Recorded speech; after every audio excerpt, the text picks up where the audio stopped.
La palabra de Dios es tan importante en la vida del cristiano como lo es el alimento diario para nuestro cuerpo. Estudia con nosotros el capítulo del día en Reavivados por su palabra.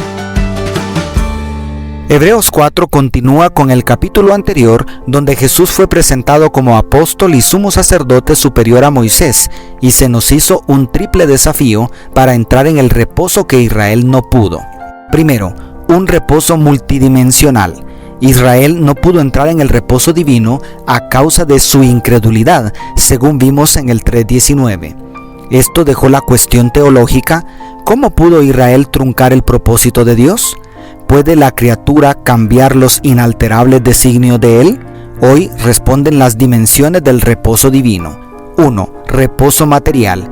Los primeros 3 versículos vuelven al Salmo 95 para recordarnos que la generación del Éxodo no entró al reposo que significaba establecerse en la tierra prometida.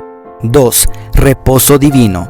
Los versos 3 y 4 nos regresan al primer sábado, cuando la obra creadora de Dios fue acabada perfecta. Antes del pecado, Dios se propuso dar su reposo a la humanidad.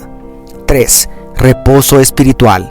Por el pecado, Dios dijo: no entrarán en mi reposo, según el verso 5 de hoy. Sin embargo, 40 años después de la rebelión de Cades, Josué introdujo a la segunda generación del Éxodo a la tierra prometida. ¿Por qué David sigue invitando al reposo 3 siglos más tarde? Si Josué les hubiera dado el reposo, no hablaría después de otro día, responde el verso 8. Significa que recibieron el reposo material, pero no el espiritual, por la misma incredulidad y desobediencia. 4. Reposo en Cristo. El verso 10 alude a otra dimensión del reposo divino, la salvación por gracia en Cristo, sin las obras de la ley. Porque el que ha entrado en su reposo también ha reposado de sus obras como Dios de las suyas, declara el verso 10. Solamente en Cristo hay verdadero descanso. 5. Reposo eterno. Por último, el verso 11 pareciera apuntar hacia el reposo eterno del reino de Dios, cuando será restaurado el perfecto reposo del Edén, con un llamado a los creyentes del nuevo pacto. Esforcémonos, pues, por entrar en ese reposo para que nadie caiga al seguir aquel ejemplo de desobediencia, según traduce la Nueva Versión Internacional. En síntesis, a pesar del fracaso de Israel, el propósito de Dios sigue en pie, inalterable. Por otro lado, queda la pregunta: ¿qué pasa con el día de reposo? Esta es otra dimensión del reposo divino que decidí explicar aparte a continuación. Segundo, un reposo sabático.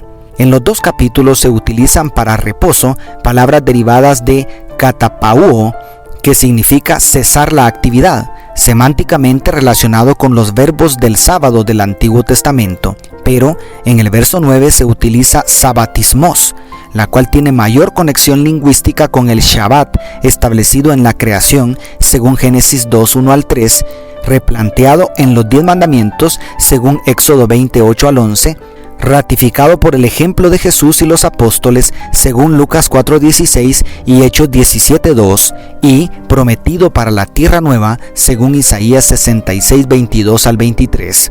Con todo este contexto, cobran más sentido las palabras: por tanto, queda todavía un reposo sabático para el pueblo de Dios, como traduce el verso 9, la Reina Valera actualizada. Es absurdo concluir que se está abrogando el sábado como día de reposo. Al contrario, se le está dando un nuevo significado. Y tercero, una triple motivación. Este capítulo, como el anterior, conduce a una triple exhortación. 1. A trabajar para entrar en el reposo de Dios, según el verso 11. 2. A retener nuestra profesión, según el 14, y 3. A acercarnos confiadamente al trono de la gracia, según el 16. Pero acá se brinda una triple motivación. 1. Porque la palabra de Dios es viva y eficaz, y más cortante que cualquier espada de 2 filos, según el verso 12. 2. Porque todas las cosas están desnudas y abiertas a los ojos de aquel a quien tenemos que dar cuenta, según el verso 13. Y 3. Porque ahora tenemos un sumo sacerdote capaz de compadecerse de nuestras debilidades, porque fue tentado en todo según nuestra semejanza, pero sin pecado, según el 15. Querido amigo, querida amiga, el propósito redentor de Dios sigue firme y las puertas de la gracia siguen abiertas, pero si no nos acercamos confiadamente a nuestro sumo sacerdote Jesucristo, ahora, pronto recibiremos una merecida condena en el juicio. Por tanto, el Espíritu insiste: si oís hoy su voz, no endurezcáis vuestros corazones, como repite el verso 7. ¿Qué haces allí todavía? Corre a los pies de Cristo y recibe su salvación.